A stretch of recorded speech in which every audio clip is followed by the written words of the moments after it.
invited you, but partly also because you're interested in hearing things around health, around exercise, and all connected with singing and with performing.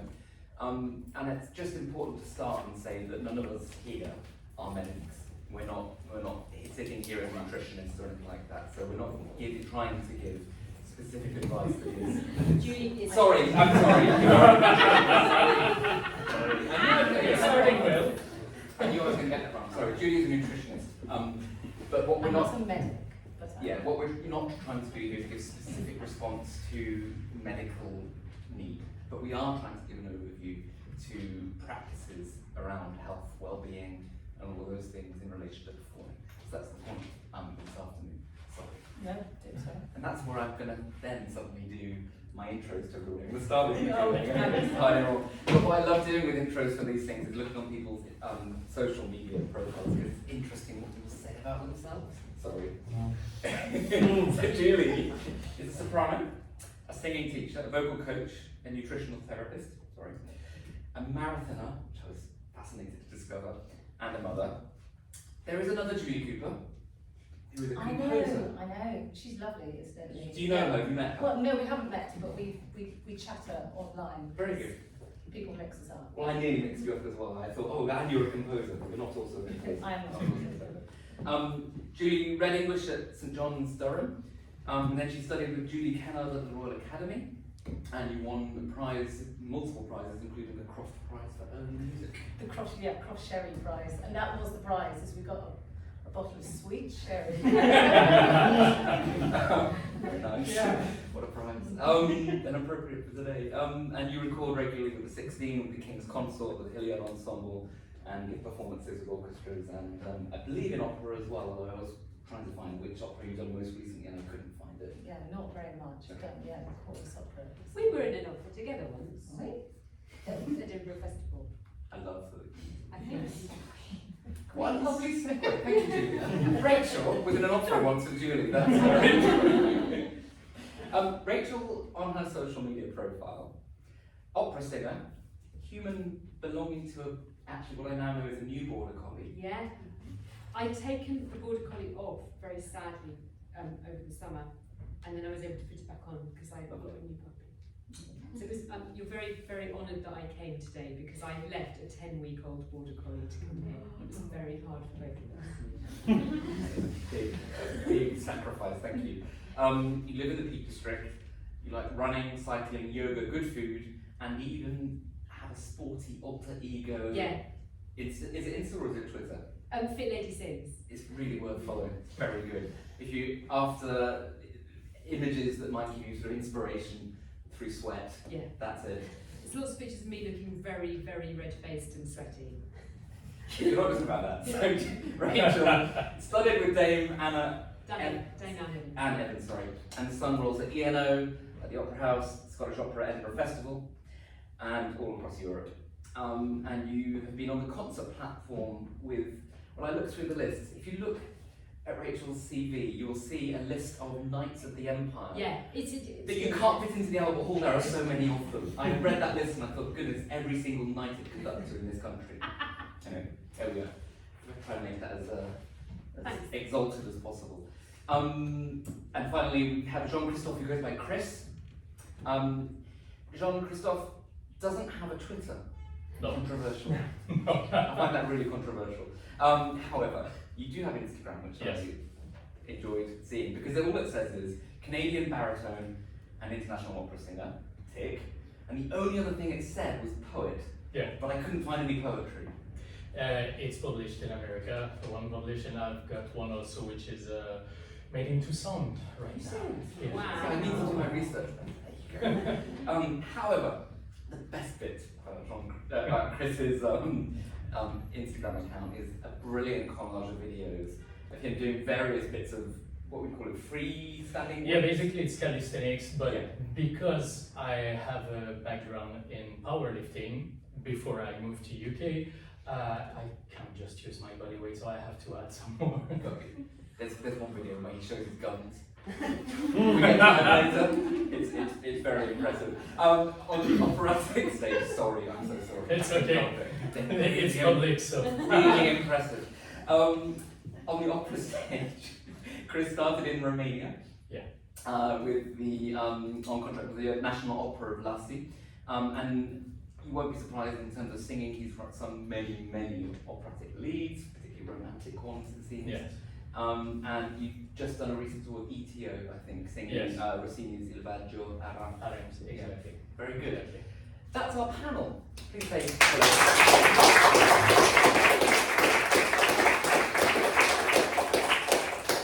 I'm going to try to do less talking now and get these guys to do more talking.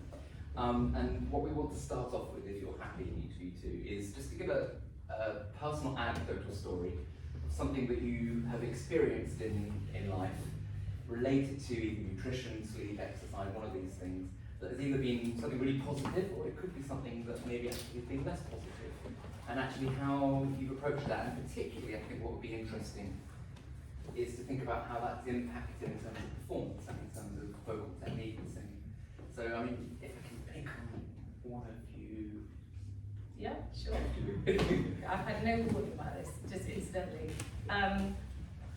So I think the thing that I'm most pleased about being a nutritional therapist and about being invited here to speak a little bit about nutrition and singing is, I suppose, I was in a place once as a singer where I was diagnosed with rheumatoid arthritis, and everything went wrong for me, and I had some really huge vocal issues to do with, this is not a very happy story, just incidentally, but that's okay. Vocal issues to do with my arthritis. And I was in a place where I felt I had no one I could go to. I had ENT consultants, wonderful, but I didn't know what else to do. I was kind of throwing money at the problem, I was flailing, unfortunately didn't have much support in the singing industry. I mean, this is maybe 15 years ago, and it was a really lonely place to be. And I think I decided there and then, well, I don't know if I'm going to be singing in 1 year's time, 10 years' time, 30 years' time, I don't know. So I want to retrain and do something where I can help people. And that's what I decided to do. And so it's my absolute privilege that now, fully trained, I can help other singers and people who find themselves in a bit of a sticky wicket, and reassure them that there's actually loads of help available. Everything has changed. There's now this brilliant positive message hopefully being given out to students. Not in every conservatoire, incidentally. Some are much better than others at looking after students' well-being. And so that still needs to change. But it's starting. And I hope that there will one day never be a singer who's facing kind of vocal issues, who feels that they have no one they can talk to. And in sort of this music industry as it is now, it's really, really, really important that you are fit, you're healthy, you eat well, you exercise, you look after yourself. The days of all-night drinking and messing around with the brass players have kind of long gone. Well, not technically, but you know, it's really important that we're at the top of our game all the time, because we have to be, because it's competitive. So that's just my reason for retraining as a nutritional therapist, and it's something I hope I can do when I can't sing top Zs anymore comfortably, and I can help other people with nutritional issues. Thank you. I think we might need to come back to the brass player messing around. Rachel, can I pick on you? Yeah, I mean, for me, I started singing professionally about 2002, and until 2017, I got away with eating terribly, not looking after myself physically particularly. I was always a little bit interested in fitness, but not so you'd notice. You know, I had a gym membership and thought that would make a difference without me actually going.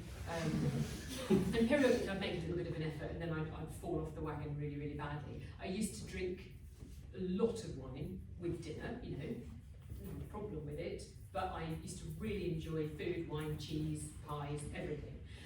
And I did used to stay out far too late, not necessarily playing with brass players, but I had what I would describe as an unhealthy lifestyle, which I felt at the time I deserved, because I worked very hard under a lot of pressure, and I found it was a good way of letting off steam. And I guess I was self-medicating with high-calorie food and drink.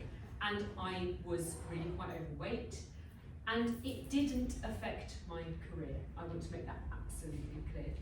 It didn't affect my career. I still sang really well, and I still got cast in things. So I'm not making that point at all. But in 2017, the wheels completely fell off. I had complete liver failure because I caught glandular fever and it attacked my liver. And I was told if I ever drank again, I would probably die. And I was very, very ill for a year. And it took me 18 months to fully recover from this. And to start off with, all I could do was sleep. And I get so tired of sleeping, I would need a rest. And I was effectively housebound because I was so sick. And I realised that the doctors were being brilliant, but there's nothing you can do for liver failure really, because any drugs that you could take would have to be processed by your liver, which doesn't work. So you're sent home to see if you die or not. If you're definitely going to die, they will put you on the list for transplant. I was very, very lucky. I was told I probably had primary liver cancer because when they looked on a scan, they could see lumps growing on my liver. But this coincided with me starting to feel ever so slightly better, and it turned out that those lumps were new bits of liver, and my liver effectively regenerated and grew back. Really, really lucky, because not everybody's would, but the liver can repair itself. And the great thing is that the more healthy liver there is, the quicker you start to get better. But I realised that I needed to help myself as well as the doctors were helping me. So I asked my consultant, I said, can I start doing exercise? And he said, you're going to be really rubbish. And I said, why is that? And he said, because the liver, this is very technical, but there's something to do with the liver storing glycogen, and it supplies your muscles with carbohydrate when they need it. And he went, yours is going to be rubbish. And I went, okay. And I did, to start off with, a couch to 5K, that was how I started. And it really was couch to 5K. And I didn't make it to doing 5K in 30 minutes. When I first ran my first 5K after liver failure, it took me 52 minutes. And then I carried on doing it, and I carried on doing it. So my choices about being healthy were all basically to do with not dying. I'll talk later about how that's affected my singing. Thank you. The 52 minutes is really amazing and impressive, because actually that's the point at which you're like, I can't do it, I can do it. And yeah. I think we'll come back to motivation at some point, but yeah. Chris, last but not least. Well, mine is really soft going. So sorry, but I'm from Canada, and I was born and raised on a farm. So until I moved to Europe, to Romania, when I was 19 years old, I was used to work all summer and fall, morning till evening, beside for school, on a farm. And so it was heavy work, it was heavy lifting, it was really energy consuming. And then after that, at 19 years old, I packed my bags after a master class, who told me they were a good singing teacher in Romania. And for the first time in my life, I lived in a flat, in a city, and I didn't at first feel any real difference, but then after that I started to feel restless, to feel a lot of anxiety, a lot of insomnia, which I still have today, but it's much better. But started to, and I realized after months and months of not understanding what happened to me, that I had just that energy that I needed to, and that's how I started with martial arts and regularly going to the gym. And the more I trained, the better I felt. And coincidentally, I started to sing seriously when I moved to Romania, and when I started to go to university there. And it really helped me, because the more I trained it, I am gonna touch wood. One of my best friends from there, with who I trained, is a competitive bodybuilder and powerlifter. And so he really taught me the techniques, to connect mind with the muscle and understand how it's working. And because I could, I realized that and felt how the muscles were working when I was singing, and my teacher would teach me physically the physical working of our machine basically, I could connect that with what I was doing in the gym, and it helped me really when we speak about support, when we speak about staying flexible, even when we do some strenuous work. And so that's how I started and continue to this day to train. Fantastic, thank you. And then after that, I moved from Romania to UK. Yeah. And because in Romania it's a troupe system, so you're hired in an opera and you sing every single role there. So I was there for 7 years, so 7 years as a soloist in the National Opera there. And so I was, going to the gym every day, and then moved to UK to a much more touring lifestyle. Yeah. So that's how I started to discover. I didn't want to stop training, so I started to discover calisthenics and stuff, because it's much easier to bring that with you when you're on tour. Yeah. Thank you. I think we're going to get there as well about that sort of aspect of lifestyle of performing that makes some of these discussions quite hard. Just in case everybody's really nervous that everybody in front of you is a paragon of virtue, I pulled my back a few years ago changing a car tire, and I have not been the same physically since. Okay, so they're all wonderful. Let's start with exercise, if we may, since we got there with Chris. And I wanted to ask a couple of questions and maybe sort of see what responses we get. Both around exercise that's good, like the examples you're giving, but actually also any exercises you've experienced, which like fencing, for example, may not be so good. Okay, so I think fencing's okay for singing as long as no one actually hits me in the throat. We wear very protective stuff. So once I got fit for my running, I started doing all sorts of other things to see if I liked them, and it turns out I basically just really like sport. I didn't realise that I really liked it, but I find it so good for my mental health. It's also very good for my physical health. And in general, I would say, and I don't know if Julie would agree with this, one of the things that is my personal choice is that my instrument is my body. So if my general health is good, my voice is likely to function better. And that's where I come from. And so feeding it properly is really important, and making it fit is also really, really important. For me, I'm not saying everybody has to be like me. The only thing I have to be really careful about, and I say this advisedly, careful about, I don't avoid it at all, is lifting. So when we lift, we tend to constrict here. This is the primary function of the larynx, it's a constrictor. Like this, and you'll hear weightlifters do that. It helps with the lifting. You have to be really careful not to do that too much if you're a singer, and not to creak on it. Yeah. So I find I've developed my own sort of strange technique for lifting, which is that I create a valve here instead of actually creating it with my glottis. Try and keep my throat open when I lift. It might make me slightly less good at lifting, but it means that I'm protecting my singing. So I'm just careful about that. Yeah. But I find the benefits to my singing of having the right muscles strong far outweigh the dangers. So when I started to get fit, and after I'd done my 52-minute 5K, which I was very proud of, I started working with a personal trainer, and I started to tell him about singing, and he worked with me on the muscles that I needed to strengthen that had got very weak when I was ill. And it turns out it was all the things that Claudia Friedlander says in her book, which is called Complete Vocal Fitness. There's a book you can buy, there wasn't at the time, about strengthening the muscles that are actually useful for singing. Interesting. I totally agree with that. There's a bit of a sort of myth, as there are lots of myths about what you should and shouldn't eat, or should and shouldn't do to do with singing, and everyone's got their own kind of story or cure. People have lots of cures, don't they? Yeah, exactly. So, but I totally agree, and I think lifting is one of those things that kind of, certainly when I was at the academy, it was like, no, don't do it. Your host up, no, absolutely not. They've told it to me as well when I was at uni, and I was like, there's no way I'm doing it. Yeah, it's just not true, but exactly as Rachel says, I totally agree, and that's a really good and teachable method for focusing that.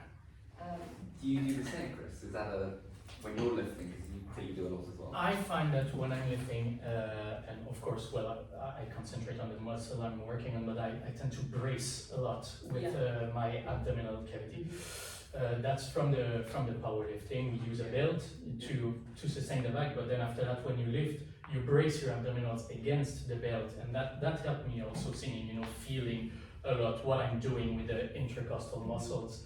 And when I lift, even without the belt, for even for some curls, if I, without straining here, but if I brace really properly here, and without trying to live with the shoulders, of course, or anything, then I don't feel pressure. However, everyone is different. Yeah. Everyone has a different body composition. Everyone feels, think differently, and receives training differently.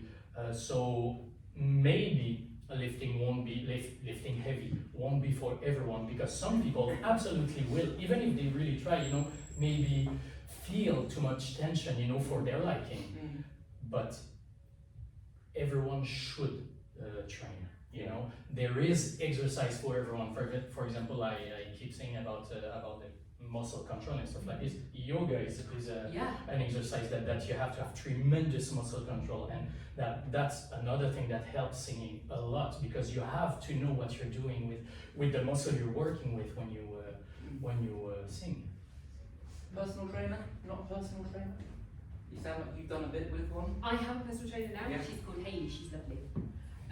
I like having a personal trainer. It's an indulgence. It's expensive, but I think it focuses my training in a really good way, and I can go with I want to be able to achieve this, and my personal trainer will help me work out how to do that.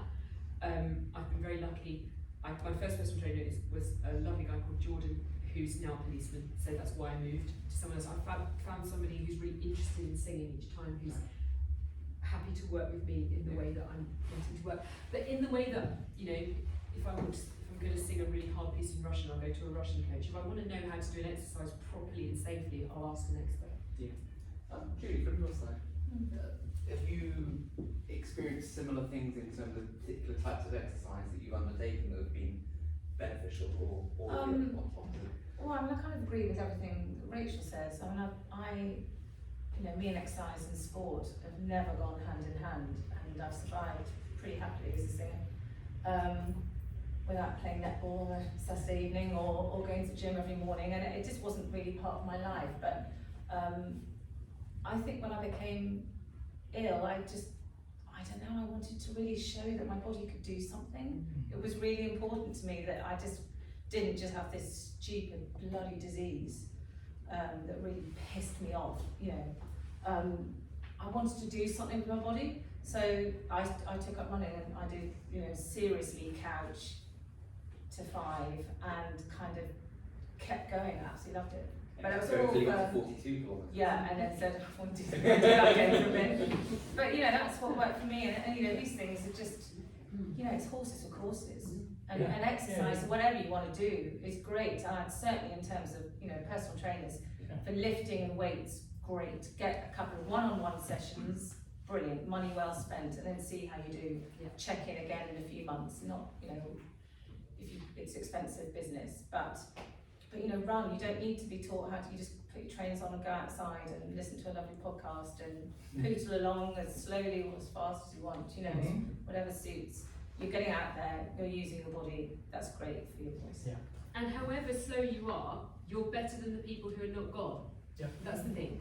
Yeah, that's so true. If you go to the gym and I was feeling pretty rubbish about how much I managed to lift yesterday when I was doing a bench press, but it was better than not going, and I was still managed more than I thought I was going to be able to. So putting your kit on and going out the front door, it's a win. You're there. Exactly. And you never regret exercise ever. You never come home going, oh gosh, No, I wish I had done I that. wish I had stayed home. You don't. You just back going, really slunk the whole day. Yeah. So for the rest of us who aren't feeling smart, I want to go to motivation though, because actually that's where we've just found ourselves, at that point of making the choice. And it's partly why I asked about personal trainer as well, because obviously if you spend the money, there's a bit of motivation in it. There's a highly motivating factor. Yeah. And my CrossFit gym's cancellation policy, which is brutal. So if you decide to cancel, I think you have got less than 3 hours before, you can't just go, I don't really fancy it, because you get charged an extra £5 for not going. Yeah. So Yeah, yeah, that's a good just motivation. absolutely no way. Are there any other motivations that any of you have found? I've just been reading a book by Matthew Said. I just read that. The banks. Yeah. Yeah, I read that. It's really worth reading. It's not about this, but it's about motivation and talent and so on. There's some interesting things in there about psychology and doublethink and how you maybe have to trick yourself into thinking something in order to do it. Yeah. And actually what I'd really like to explore is whether there are similar motivations to when you're performing, when you're on stage, and to when you're maybe approaching exercise. The answer might be no, but I'm just intrigued as to whether it's similar.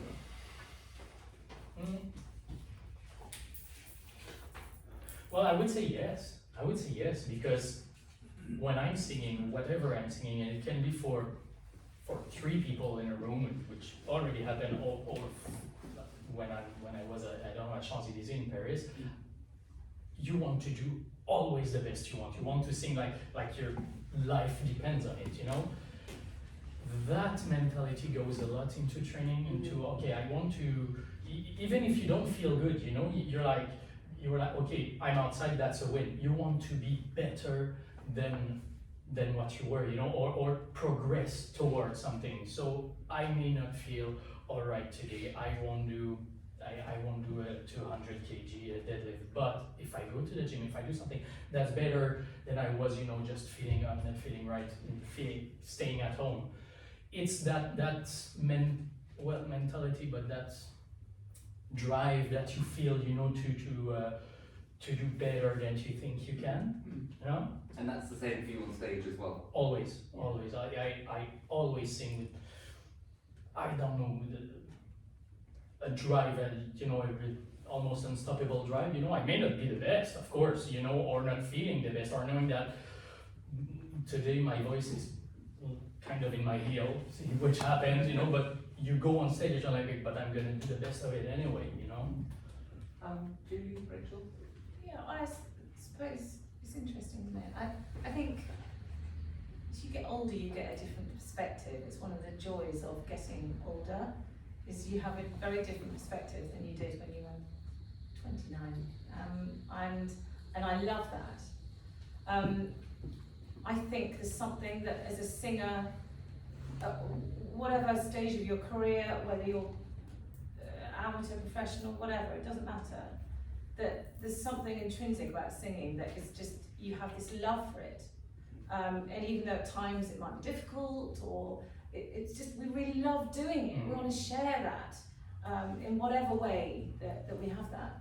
And so for me, that's my motivating factor. That's what makes me be happy about getting changed and put my slap on in a broom cupboard in a freezing cold cathedral. You know, when I don't necessarily feel like it. Yeah. Because once I get in front of an audience, I'm like, oh God, this is great. I'm bloody lucky to still be here at, 49 and singing this kind of high wire, quite stressy music. I just absolutely love it. So for me, that's worth it. It's different for everyone. It's the same with exercise. If you don't enjoy doing exercise, you haven't found the right exercise. And you owe it to yourself to find something you really love. You know, go play tennis with a mate, go play squash, walk your dog, go for power walks with your best mate. You know, whatever it is, to find something that, then you'll be kind of motivated to keep it going. Oh, if you don't love it, what you do, whatever the type of exercise that you find, if you don't love it, you won't keep doing it, that's for sure. Because after that, it becomes a chore more than anything else, and that won't help you going on the long term. Strikes me that you might love every exercise. I don't know. There are days when I think, running is just the most vile thing. It makes me feel horrible. I don't feel like doing it. For me, I think very neuroatypical. It's one of my things. So I have no problem at all with extreme focus, and that is what I do in my job. So my singing job, my teaching, I'm very, very committed and extremely hyper-focused about it. In a way, that the level of accountability to myself is the same with sport. I have decided that I am going for a run 3 times this week, and I have no problem with fulfilling that. But I do take the pressure off myself a bit in terms of making myself I still do it, but I have no problem at all because it's not my job and it's very important and sacred and it's the thing that I love and think is very important. I let myself be a bit rubbish, and that for me is quite freeing. I go to fencing, I'm hopeless because I've only been doing it for 18 months, I don't go every week, and also I'm not very talented at it, but I love it and I don't have to be good at it. But my singing job, I have to be really good or I'm going to get fired. Yeah. You know, so I'm quite happy to be rubbish at sport but go anyway, I think is my caveat. I totally respect and agree with you saying those things for you, but for me, quite happy to be a bit rubbish. And sometimes I'll go to CrossFit and I go, do you know what? There's 3 levels you can do the class at. I'm just going to do the easy level today because I'm just not feeling enough energy, or I'm a bit tired, or I'm a bit lazy, but I've still gone. Yeah. And for me, that ticks the box. Yeah, I totally agree. Yeah. And I think that's really that's really important, isn't it? Because it's sort of that feeling of going to the gym is just, for some people, that's horrific. It can That be thought, it can be overwhelming. intimidating, and it honestly doesn't matter. And a gym that's worth its weight will, you know, welcome you with open arms, and you can be as rubbish as you like, and that's actually their job, is to help you. Yeah. And no one's there's- looking at you and no one cares. No. And that's the thing. I know, personally, I know many people who, before starting going to the gym, I never went there. You know, I won't be able to. No one cares. No one cares. Not the pros, not the beginners. No one cares. They're there, you know, to be in shape, to feel good about themselves. And if they see someone new who goes there, even for the first time, to try it, they're gonna feel happy for the guy. Yeah. Thank you. Gals. I think we're going to have to move on to beyond exercise. And there's so many nuggets of gold in what you've just said. Things around doing it like you're performing, but also don't worry because it doesn't matter. Yeah. But also ways of finding motivations to exercise, and that's fabulous. I want to think a little bit and talk a little bit about fitting this in, but I want to do that in the context also of nutrition. Mm-hmm. When Jules and I were talking about this session before it happened, we talked a lot about just that, the way in which, if you're out performing, or even my wife's an agent, so I go to a lot of concerts, and we always end up eating afterwards. And we're always out with a conductor or an artist or so on, and it's 11 o'clock and you're stuffing down a massive pizza and having the wine. And before you know it, it's sort of 1 o'clock and, you know, I have to get up and do a day job, and they're probably lying in all morning, but actually even if they're not, or they're getting a plane, or they have to get up with the kids, or the dog's yapping away. And so there's something around both where that fits with exercise, but also particularly with nutrition, and maybe just what you've experienced in various bits of your career, how you've mitigated, managed that, or actually how you haven't. Just one other question, could we possibly get a little bit of water? Yeah. I noticed that Chris was out. Yeah. I've got So one. it's just a little bit warm. Hand me your bottle as well. Since we're on to nutrition, I think that Thank you so much. Anyone else need a bit of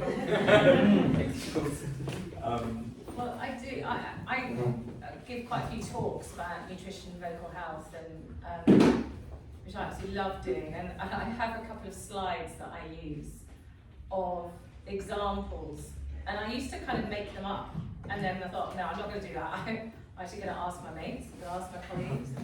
So I used one slide of an example of a tour day, a day on tour in the UK, and another one of a day on tour in Spain. And they're from real singers, and with 100%, you know, transparency and honesty. And it always gets, it wasn't James Gilchrist. Well, you know, not far off. And people, it makes everyone laugh. It's a good kind of breaks up a talk. But I mean, golly, it's the truth. It's sort of life on tour can be really, really challenging. And I put that into context of life in a job. The moment you get away from home, trying to eat well and avoiding kind of ultra processed foods, it's almost impossible. Yeah. Actually, the minute you step out of your front door. And those are maybe two separate issues, but the kind of life on tour is really challenging. Yeah. And as a nutritionist, I get people coming to me who then say, well, how do I do it? How do I do it? And I always kind of say, 80-20. You try and make the right decisions for 80% of the time. If you can manage that, that's absolutely amazing. And then you leave that 20% for, because it's really hard what we're doing. If you've done a really massive opera, or a very short 16 concert, but super scary, I mean, my God, it's really hard not to have a drink afterwards. And if I haven't planned my food and I haven't eaten before the concert, and I've let myself get too hungry, I mean, I just want to go to the kebab shop. Yeah. So, it's not the end of the world. Yeah. Unless you do it every single day. Yeah.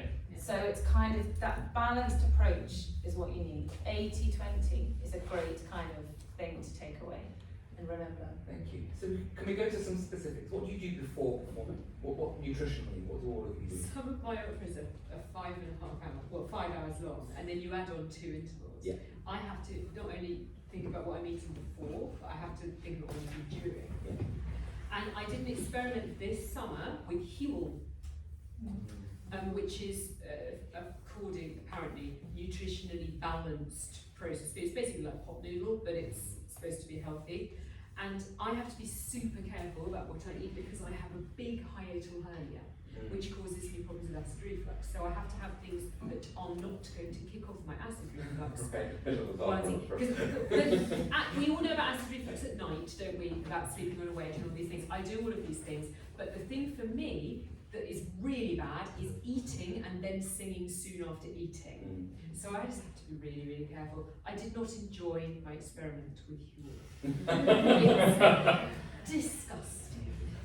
My advice, don't even go near it. It didn't set my reflux off. It kept me adequately full, but it was soul destroying, and it was misery in a pot. It was. So I'm going to go back. I'm going to go back to my old system, which is basically bananas and rice cakes. Bananas and rice cakes. And I, when I'm working, I am absolutely religious about not eating late. So I try and finish eating by 6:30, absolutely the latest. Yeah. So when I'm working in Germany, when they have an evening rehearsal and a morning rehearsal, I don't have dinner and I don't have lunch, I have meal. So I have meal at 4 o'clock, and then I don't eat again. Right. I tend to try and eat a reasonable amount of protein because it keeps me feeling full. And I don't avoid carbohydrate, but I'm just I tend to eat carbohydrate on days when I'm doing a lot of exercise, and I avoid it on the days when I'm not. That's just me being fatty. I know that it is just calories in, calories out. Yeah. It's great for sleep as well. I found it made a massive difference. Right. Curfew at 7. So I am religious about that. But when I'm not singing and I've got 6 weeks off, I'm much more relaxed. And I would say, the 80-20 thing is brilliant. You cannot be perfect all the time because it's too much pressure. Well, you'll fail. Yeah, exactly. And then you're in your circle of your horrible then you just eat a cycle. whole packet of digestive biscuits with chocolate on and drink a bottle of full fat Coke, and then you'll feel really sick and horrible. Chris, have you got any different approach? Well, yeah, when I'm at home, it's much easier to pay attention to what I eat. I try to get a really good protein intake, fibers. I try and fail to cut carbs, but I do try. For me personally, because of working on farming and powerlifting, I've kept a big appetite, which is when you do calisthenics, it's not really, but so I try to do intermittent fasting, which works for me. For some people it may not work, some people are really used to have hearty breakfast, and which is completely fine, but after you have to dose yourself. It's only a matter, of calories in, calories out, and eating the good food, and have a cheat meal, have even a cheat day. Don't let it become a cheat week, which is hard to do when you're on tour. Yeah, I mean, I think calories in, calories out. I think it's 1,500 calories of rubbish are not the same as 1,500 No, of course. calories. The quality of the food is really important. And I would also say that there's nothing wrong with carbohydrates, and we all need carbohydrates. Our bodies do need them, but there's a huge difference between a refined carbohydrate, white bread, white pasta, white rice, chocolate crisps, biscuits, cake, and complex carbs of your lovely whole wheat pasta, brown rice, quinoa, buckwheat, you know, nutty, more worthy, rye, lovely, that will, you know, digest more slowly and keep you going for longer. Yeah. So carbs are good. I mean, you know, if I had a big concert on, I know that I would just feel sort of airy and lightheaded if I hadn't had something carby before eating. But again, just to clarify, before eating, you know, these things are of course personal as well. What suits me doesn't suit Rachel, and vice versa. I find my reflux is kicked off by some whole grains, and I find that my blood sugar fluctuates more if I go for the white alternatives to that. So it's finding out what works for you, isn't it? Yeah. But yeah, I should have put that caveat, which is I said calories in, calories out. That's in terms of maintaining your weight, but in terms of maintaining your health, absolutely not. Yeah, I know. I was just kind of clarifying that because just, you know, because you do, you know, I think the internet is, you know, brilliant and terrible at the same time, and you know, there's so much kind of diet culture and calories and all of that, and I think it's really important to sort of just put that. How to navigate it, because there is a lot of Yeah, information. yeah. And you've all Yeah, mentioned various types of eating or dieting. I'm using the word dieting reluctantly, but you know what I mean. Yeah, I'm not sure. I don't like the word dieting. No. You know? It's really only eating, doing your best to eat well, you know, and in reasonable amount, and that's it. Have you all come to this? Obviously, you've trained in nutrition, but through your singing careers, have you come to recognise what's best for you just by trial and error? Yes. Oh yeah. And same for you before, Probably, yeah. before then I training? think so. Oh yeah. And so I'm going to come back to this question though: how to navigate internet basically that is Yeah. full of It's potential really, advice. really hard. Every day, in you know, when you look in a newspaper, there's some new headline, new superfood, no such thing. You know, it doesn't exist. You know, something. This is what you should be doing. Men over 40, you need to be doing these things, and don't eat that or eat that. No, but don't eat that. And it just absolutely, it's a minefield. It's really, really difficult. Any good starting places? I mean, I think there's I don't know who's heard of like Tim Spector. Have you heard of Tim Spector? Dr. Hyman, Mark Hyman. Have you heard of him? Yes. Mark Hyman, very interesting American.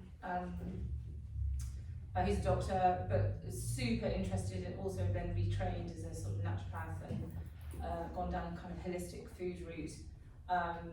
Great, follow him on Instagram, Mark Hyman. He just speaks absolute sense. Tim Spector came to the forefront in COVID as kind of the COVID app, and also being quite a voice of reason, really, science-based.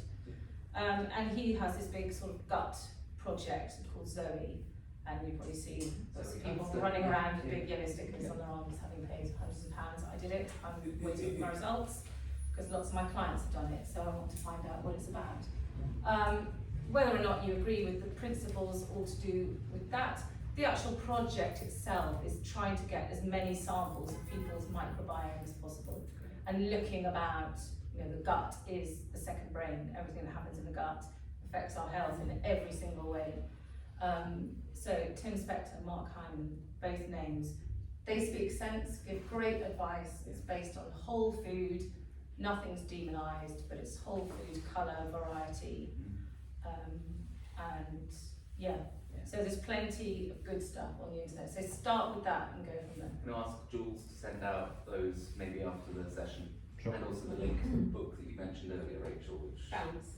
No, that was the other one that we were really... Oh, Complete Vocal Really? Fitness Yeah. by Claudia Frieden. Yeah. We'll send those out so you don't have to look at them now. There's still something in here about motivation. Yeah. And the 80-20 thing I think is really helpful, but beyond just performance and in sort of life where you're sort of, like I say, you're dealing with family, you're dealing with pets, you're dealing with all sorts of things. Do you have any advice about how to, I suppose, mitigate those other things which can throw curveballs at your approach to this? Love what you do. really love what you do. This is the best motivation that you can have. You can have all the responsibilities in the world, and of course your career is one of the biggest responsibility that you'll have, but if you love what you do, you're gonna love practicing as well. You're gonna love just getting better, you know, and discovering new things, discovering be it technical or a way to interpret an area that you haven't thought about before, you know. This is because I like what I do on stage, because I like or what I do at home, you know, when I practice for myself, and I'm like, oh my god, that was actually good, you know, and I want to do it and to perfect it, you know. The love of what, and that goes for the career, but that goes for everything. I mean, I'm speaking for me, you know.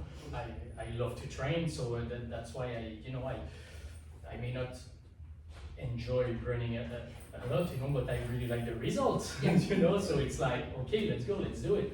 For singing is the same. I love to sing. I love to feel that that's better than what I did. I like how it sounds, you know. Thank you. That's really lovely to hear that, just sort of that passion that comes through. We've only got about 10 more minutes before questions, and actually we really must come to sleep. And I've left it for last because actually it feels, with issues around sleep, they're connected, of course, and particularly what we were saying around performance and, you know, being active and actually having a lot of adrenaline in each and so on. But it feels perhaps the one area that is less driven motivational, which is why I left it for last. But maybe I'm wrong. I think then, talking about adrenaline, that is often used as a common reason for drinking after performance, because the alcohol kind of counterbalances that adrenaline, and it kind of means you shake it all out and you get it out of your system. You know, that buzzy feeling post-performance where we're all a bit hyper and it's like, you love everyone and life's great, and you're like a bit sweaty and a bit like, oh, you know, we're all familiar. Yeah, we're all smiling now. And that's really hard, you know, and then, you know, if you don't have that opportunity, you're still driving home a bit like, you know, this, and you get in, and you're kind of all talkative, and whoever's still up, you chat. So then, will you just shut up? It's really hard, and I think, you know, sleep is nothing that comes particularly naturally after that. And it's one of the kind of joys of performance and singing in whatever capacity that it's a great feeling. But I think sometimes you need a little bit of help to get over that hump if you're not going to go drink as much as possible in 30 minutes before the pubs close. And that sleep is at the heart of everything. You know, if you're not getting enough sleep, there's no way in hell you're going to put your trainers on at 6:30 and go for a run. There's absolutely no way you're going to make yourself, you know, a fantastic breakfast, because you can't be bothered because you're knackered. And you'll feed your tiredness possibly with high calorie stuff, because you feel that you need energy or loads of caffeine, and that's, you know, there are wiser choices, is how I'm feeling that. I mean, I would put a recommendation of some, you know, a couple of suggestions to, that Julian will send you, but there are a couple of really good apps. You've probably heard of them. There's Headspace, Calm. They're paid apps. They didn't used to be, really annoying. Anyway, there's another really good one, Deliciously Ella. Some you might have heard of her. She does lots of recipes. She's quite cool. She does an app. It's minimal. It's like a couple of quid per month. And on that, loads of recipes, but more importantly, she does like these little mini meditations, and they're kind of 5-10 minutes. They're really nothing, and they are absolutely fantastic for setting you up for sleep. They just calm you down, and that calmness sort of activates your parasympathetic nervous system, your rest and digest, helps your adrenaline kind of be dispersed naturally out of your body, settles the system. It's going to let your body digest what food, whatever it is you've eaten earlier in the day, and those kind of 10 minutes pre-sleep can be invaluable. So I always recommend it to clients who are in that kind of hyper sort of up-down stress of their daytime, or their daily life. Do you use that directly after performance? Yeah, I sometimes you can listen to longer podcasts on the way home if I'm driving home, but if I'm by myself. Yeah. If I'm with people, then, you know, the talking kind of calms me down anyway, but I use podcasts a lot actually, and there's some really, really good ones. I'll send loads of links. I'll send lots of links. Actually, it's better to have Yeah. too many things and not see what works. What about when you just throw yourself off the bridge and you're your adrenaline's pumping because you finished the opera? I am high as a kite, and I think I've calculated this. I'm high as a kite for 90 minutes, Ooh. and then I go, and so I have to make sure that I'm somewhere where I can actually sleep Yeah. at that point, and I have to be quite careful of these very epically long operas, particularly now I'm getting older, because I don't have the same reserves of energy as I had in my 20s, and I can't get away with quite as much reckless behaviour. So I need to, you know, after I've sung Isolde, I have to stay in a hotel near where I've sung Isolde. Yeah. You know, go out, be sociable. I am teetotal now, so because I can't drink, but it doesn't stop me having a nice time drinking fizzy water, aren't I lucky? While everybody else makes less wise choices. I really enjoy telling them what to do. And I, you know, I chat with my friends, I stay nearby, and I try to time my going to bed with the inevitable slump. But I, like Julie, I do use apps. I sometimes fall asleep listening to an audiobook on a timer when I'm on my own.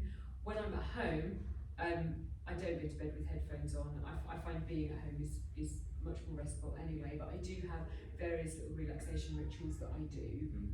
And I find I sleep a lot better when I'm regularly training. I think it's enormously good. I also, this is probably rubbish, but I really believe in fresh air as a thing.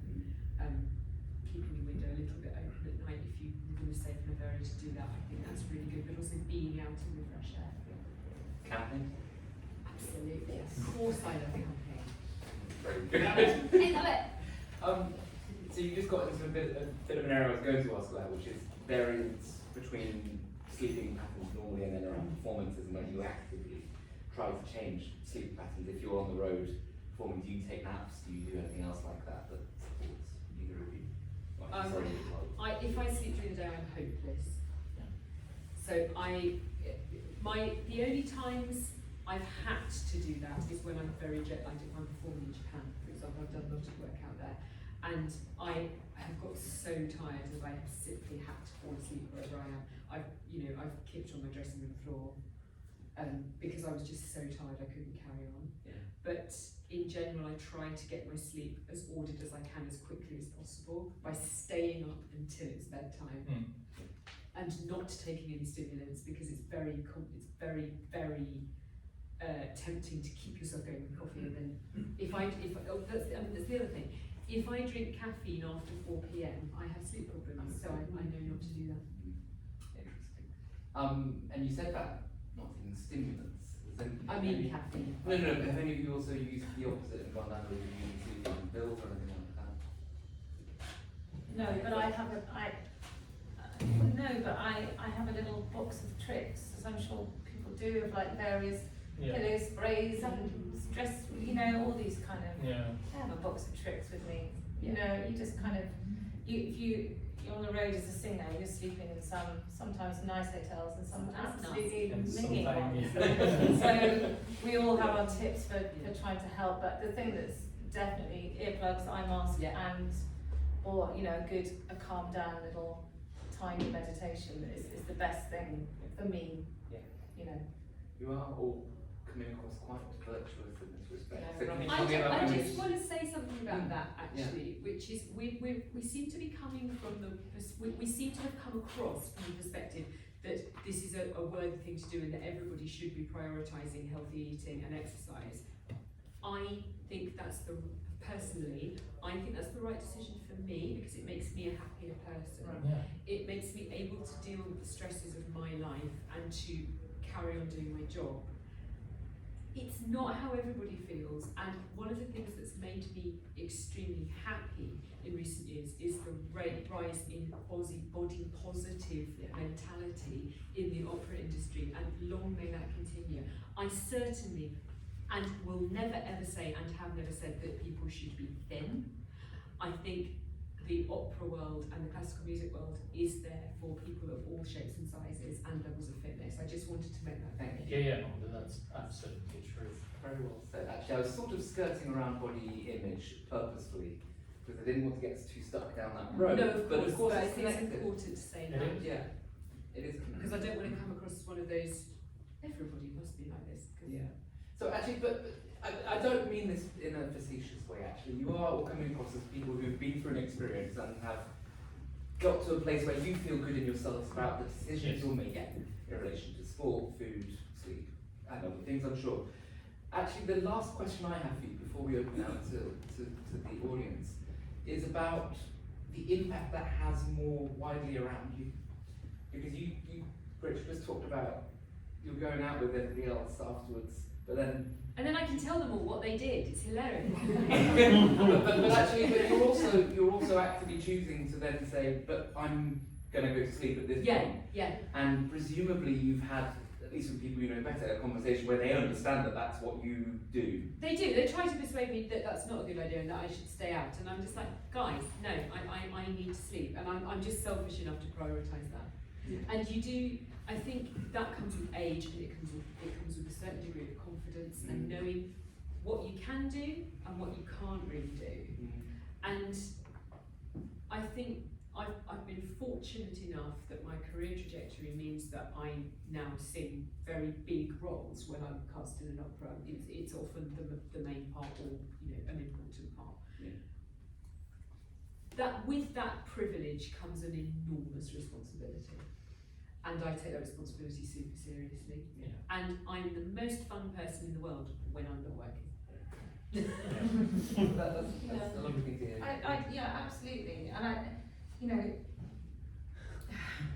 I can't compare. I think of what I do singing wise, and I know it's super niche. But it's the same no, I know, level of responsibility though. Yeah. Singing the top line of one of those ensembles. Yeah. Oh my god. No, totally. But I am part of I'm the same size cog as the people around me as in a wheel, and I think that is different from what you do. And you are a very, very large cog of a wheel. Massive. And so I don't think I do anything differently, but I do think there is, or can be, a bit of pressure maybe if you're younger. As I said earlier, when you get older, you actually don't really care what other people think about you. If I go to bed and they all give me a hard time about it, I'm like, what else? It doesn't matter. No, but actually, if you're 20, in your 20s and you joined an opera company or an opera chorus, and everyone's like, come on, we're going to the pub. That's a slightly difficult thing to negotiate. You might feel like you need to do it for your career. Yeah, of course Yeah, you do. absolutely. Absolutely. You need to be seen to be there. You need to be seen to be the fun person, and that's what that all means. And Somebody but I who's friends do. with both of us Yeah. actually said to me once that someone had told her that they hadn't asked her back to do a job because she wasn't any fun anymore. And that's because she'd been grown up and made sensible decisions, and she actually lost a job. Can I ask you, do you think that's changed in the past? I was 10 just years? about to say then, I do think that has changed. As I said, when I came into the industry age kind of 20, 21, it was very much hooligans rule. Yeah. And my first experience of doing a concert was the person next to me. I had to hold him up because he was so drunk he couldn't stand up. And that is not uncommon, honestly, it's shocking. But I was told, I remember when I came to university, what's your main tip of advice? Go to the pub afterwards because then you get your next gig. Go to the pub, buy a It's rack. really hard to be helpful. Yeah. But there is a It's difference changed. because it's about making networking. Basically, it's about networking. You can do networking. You have breaks during the rehearsal. You can. I mean, of course, we do go to pubs after the operas and after everything. That doesn't mean you have to stay until 3 a.m. Yeah. I think that culture really changed because I'm 36 years old. I started my real career 10 years ago, to be more seriously to sing in many places.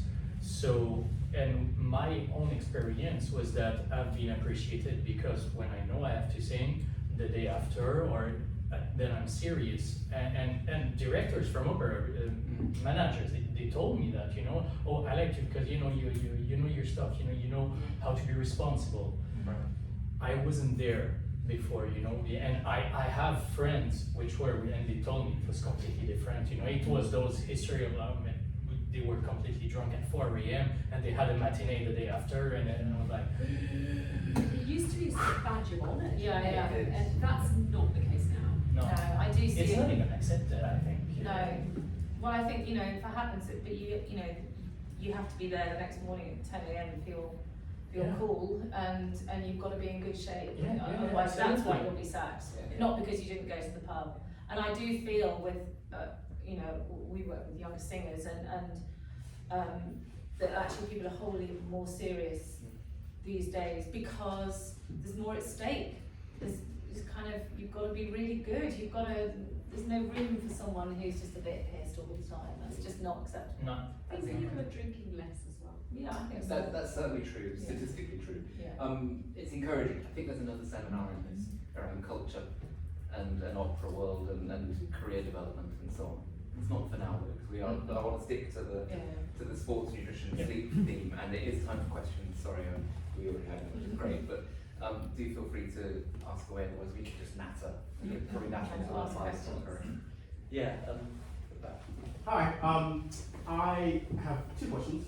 One, so last year I lost 50 pounds, and I have experienced a change in the body in the way I sing. How do you physically get rid of this thing? 'Cause I lift a lot of weights, and this part of my body right now is very rigid, and I can't loosen This it up. part, Well, this part and this, like my This chest. part, Yeah. yeah. I don't know how to loosen that up. And also, do you find that core exercise, are you against that? Or is it like a way to do it properly? I think you take the I'm very much for core exercise as long as it helps you control your breathing and your voice, and as I was mentioning at the very beginning, be really mindful of the mind to muscle connection. Don't force just to force, know what your body is doing when you do an exercise. Oh, by the way, congratulations on losing 50 pounds. It's That is amazing. great, so that's amazing. About losing that part, stretch the pulmon. So do a lot of breathing exercise. Breathe like until the max, and then take sips, and after that, really slowly expel the air. So stretch the pulmon as much as you can, and then after that, you're gonna feel much more relaxed. Because when you force a lot, when you strain a lot, it actually blocks, a bit. So what you do when you do the muscle, after that you stretch them. You can do that for your muscles, for your pulmon as well, and that's something that I do for myself, and it really helps me, after I do a heavy session. I think I just wanted to also say that my experience of singing in a smaller body with less body fat is different Yes. from when I was bigger. And when I went to see an ENT in Basel shortly after I'd done the weight loss, they could see that I'd lost the weight very quickly. Now, I initially started losing weight because I was too sick to eat. And then for me personally, it's very good for me to stay in the middle of the healthy weight range for my height, because if I carry extra fat in my liver through being overweight, it is health-wise very bad for me. So that's why I am quite, fixated on just staying in that place. So I had to work out how to sing with a different body. It wasn't an option for me to go back up in weight. And that they could see that I lost the weight very quickly because I had the equivalent of loose skin in my mucosa. And the good news is that went away, that problem, because when I went to see Declan Costello for my sort of annual checkup that I went to a year later, the problem had resolved itself. Well, I say it was a problem. He didn't notice anything unusual, so it did eventually sort of rectify itself. But what I found was I felt this urge to work really hard at producing the sound. And it wasn't until I made friends with singing in a more relaxed way that my voice went back to the quality that I'd had when I was bigger. That's just my own experience. I like that phrase, made friends with singing more relaxed. Yeah. Yeah. It feels scary because you feel that you're not working so hard, so it's probably not going to do as much. And actually, I find the reverse is true. If I sing more efficiently, if I use less air, if I drive the sound less, I actually produce more sound, and it's better sound. It's all the quality of Yeah. what you produce. Exactly. Was there a second part to the question just before we move on? No, That's everything. Thanks. One here and then at the back. Can I ask, I'm fascinated about powerlifting and singing. Can I ask about training schedules? So if you're singing every day, because you're in rehearsals, for example, when would you fit in the big lifts? Morning. Of a big, would you do that on a show day as well? No. No. Yeah. No, I don't do heavy lifting on a show day. I will go for a run. I will go, because I need to feel my body warmed up. Absolutely, I will do some calisthenics, maybe not chin-ups and stuff like this, to keep really relaxed. But I will do exercises on the day of a show, but not heavy lifting. And the day before? Yes, You yes, don't the do day before, it yes, before, because after that, I'm gonna take it's in the morning. I have the whole day to relax. After that, I'm gonna have hopefully a good night's sleep. The day after, there is absolutely no trouble. Don't train to have like muscle fever the day after that you can't move. I mean, but that's about the physicality of what you do. But What do you mean by muscle fever? Sorry, I don't know that term. that's because inflation on my. No, but it's intriguing. Go on. When you have Dons, yeah. Delayed onset muscle soreness. Yeah. DOMS. Yeah. Oh yeah. I think I don't know that word, but DOMS. yeah. We can't go downstairs. Yeah. I tried to do rope climbs for the first time the day before a Tristan performance, and I thought, oh, it'll be fine because I've got the whole day to relax. I'll do loads of stretching.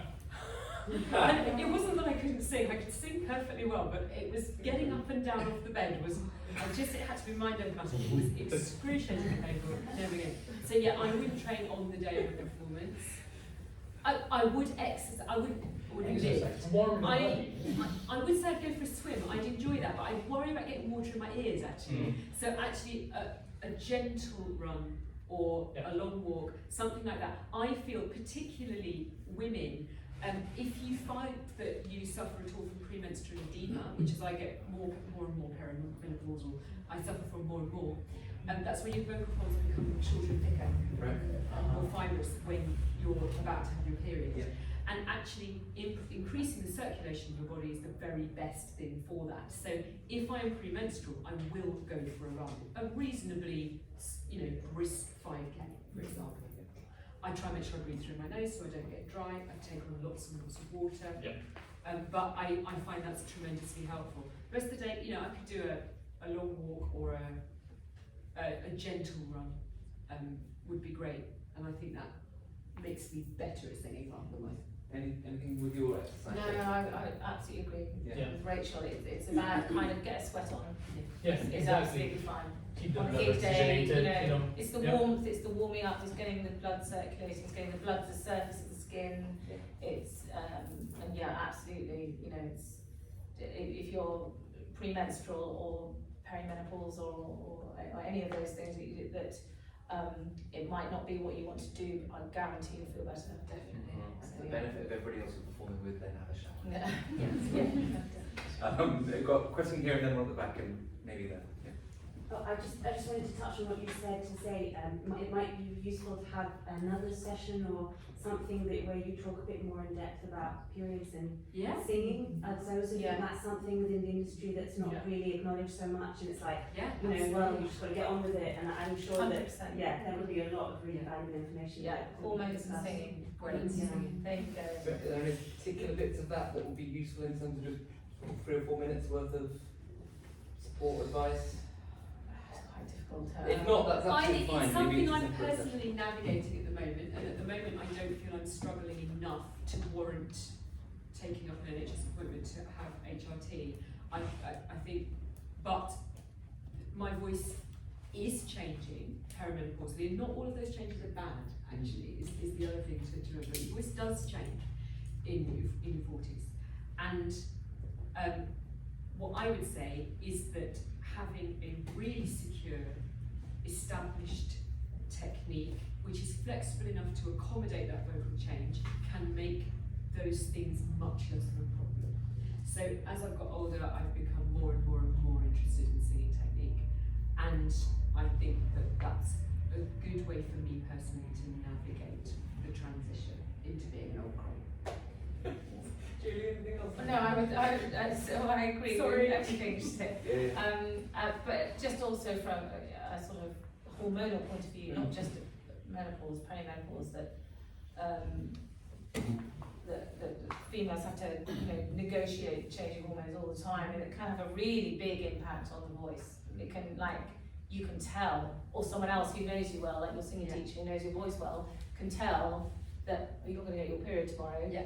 Because your range changes, there's sort of slight, you know, just the quality changes can be really imperceptible sometimes, you know, to someone that doesn't know you, but just that tiny feeling.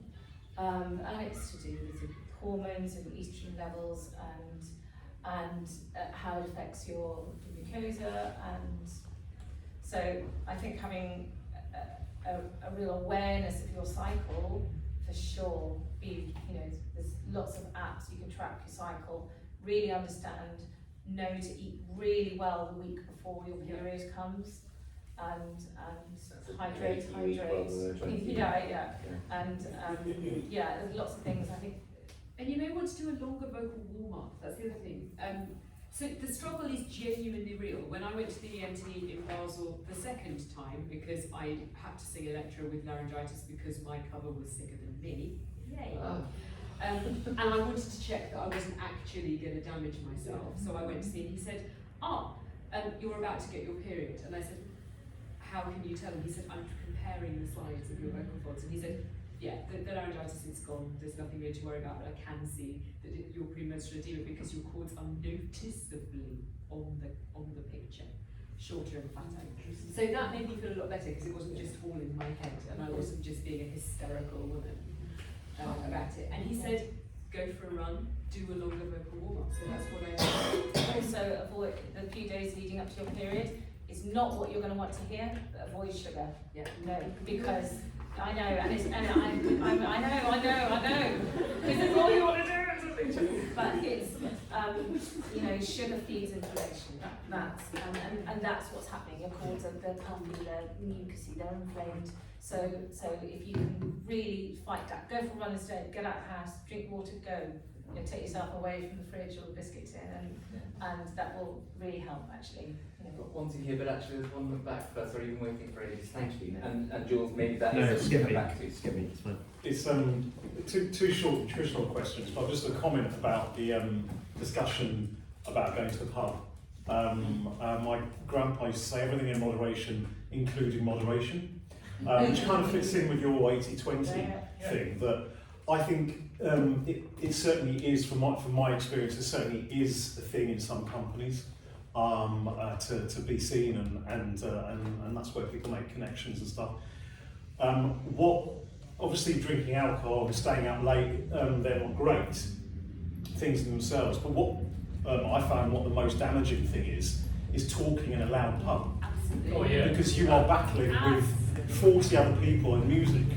So if you go to the pub until midnight after a performance, it's not actually that big a deal, as long as you don't try and shout over everyone else. So just find a way. I used to enunciate to people when I was talking to them, and they would understand my lip reading, but I wasn't actually using my voice. That's a really good tip. Yeah. So if you feel like you should go to the pub, don't beat yourself up about it. Just don't talk loud. So that's my comment about that. My own nutritional questions were, I'm a big snacker. I find it really hard to buy a coffee and not a cake. So are there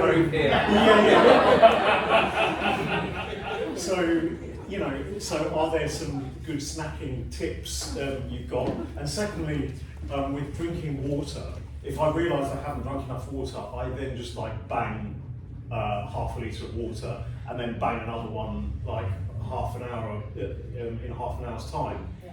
Is there an advantage over sipping water through the day as opposed to banging a litre a couple of hours before performance? So I'll do water first.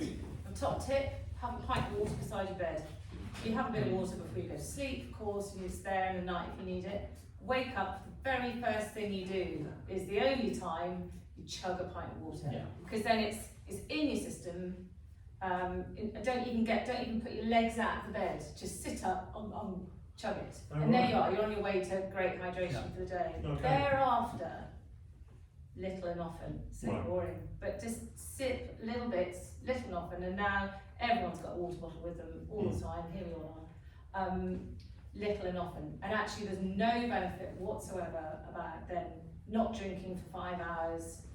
and then chugging a pint of water, it's not going to do anything apart from get you to the toilet Right. 3 times in half an hour. I mean, it's not going to do you any harm, but it's not going to hydrate you. It's not going to hydrate yourself. It's about well. keeping hydrated for the duration of the day, not like for 3 hours and after 5 hours getting parched and feeling your voice getting hoarse. Yeah. So Right, yeah. It's remembering what you know, what's in your vocal cords, what, Yeah, you know, what they're exactly. made of. Exactly. We want them, you know, if you think, we know, if you haven't had an endoscope, a tube down throat, then you've certainly seen a picture of what your vocal cords look like.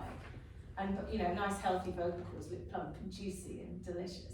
And, you know, so it's thinking that in your mind's eye, you want to keep those shiny and glossy and plump. And that just Not needs a scampy. constant bit of water in all the time. So that's my kind of top tip for that. Snacking, you can make sure that each meal time you're eating enough protein, as I said before, probably more than you think. Doesn't matter what sort of proteins, it's nice whole food. If you're veggie. Plant-based protein, Yeah. tofu, tempeh, beans, pulses, peas, nuts, peanuts, cashews, seeds, you know, any of those things, quinoa, and so making sure that, so you're eating well for your 3 meals. If you're not eating well in your 3 meals, you're going to be hungry, much more likely to reach for rubbish. And then if you are a snacker, you're someone that feels, actually, I really struggle to get from, you know, we don't need to snack. Actually, if we're eating well, we're kind of indoctrinated to think that we need to snack all the time because that's the food industry. So just, you know, think about yourself. Am I really hungry? Is my stomach rumbling? Am I feeling a bit a good snack with some nice complex carb and protein in it, you know, a nice kind of oat cake and a bit of peanut butter. Things you can take with you, a pear, an apple and a tiny pot of nuts. Walnuts, great, fantastic. A little bit of dark chocolate and some nuts and a little pot in your handbag, in your man bag, whatever. Something with you all the time. So that when you have that feeling, you're going to prep, you're getting your coffee and you're feeling a bit, you're going to be able to say no because you've got a little something, and sometimes you just need a tiny little something and that takes the edge off. I don't know if anyone can afford to buy snacks. Yeah, I know, yeah. Because I was just horrified. I stopped as a treat because I give up coffee because it sets my reflux off when I'm doing an important job. And I hadn't drunk for the whole of the Tristan coffee for the whole of the Tristan rehearsal period or any of the performances. On the way back from the last performance, I thought I'm going to have a latte. And I stopped off at Tollington Services to get my latte, and they said £5.30. What? Coffee used to be like 2 something, and now it's £5.30 at Motorway Services. And I was so befuddled by it. I just handed over my card, but have your little packet of stuff and take a flask. Don't go to Crown. Right, we had 2 questions which I really want to get to. We've got 5 minutes to go, so I'll come here first. Sorry, going back to the being a woman periods. No, apologise. Combating it, I find something really helpful is steaming. And if away from home, try and find a swimming pool and a steam room, and it really helps. Yeah.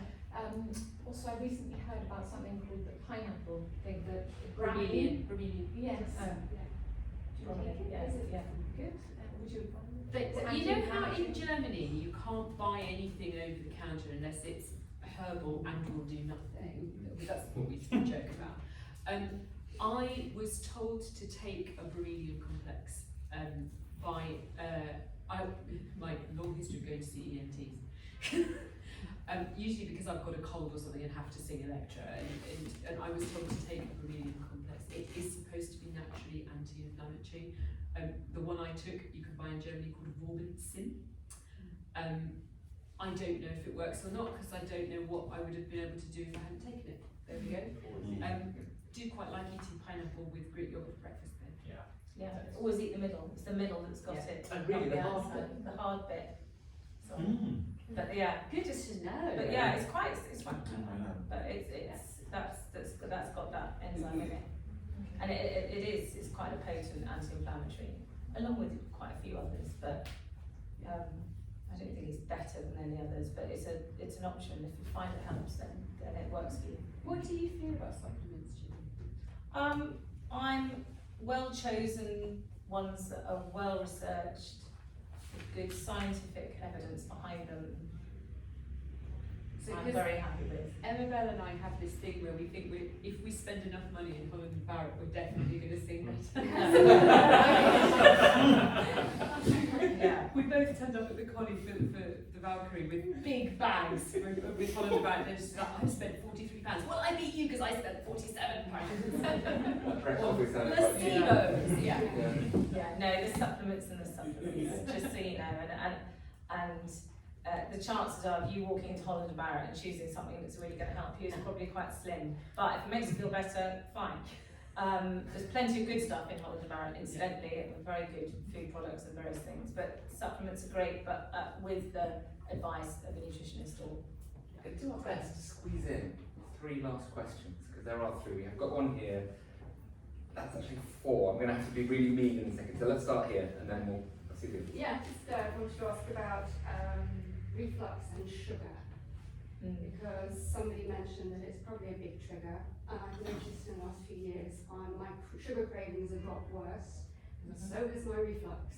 Yes. So I'm sort of thinking about giving up the cake. Reflux is a complex one. Yeah. I'm talking about silent, not okay. Not any heartburn. Yeah, but they're both, whether it's GERD or LPR, silent reflex, they're complex. They're overdiagnosed mostly by GPs or by yourself.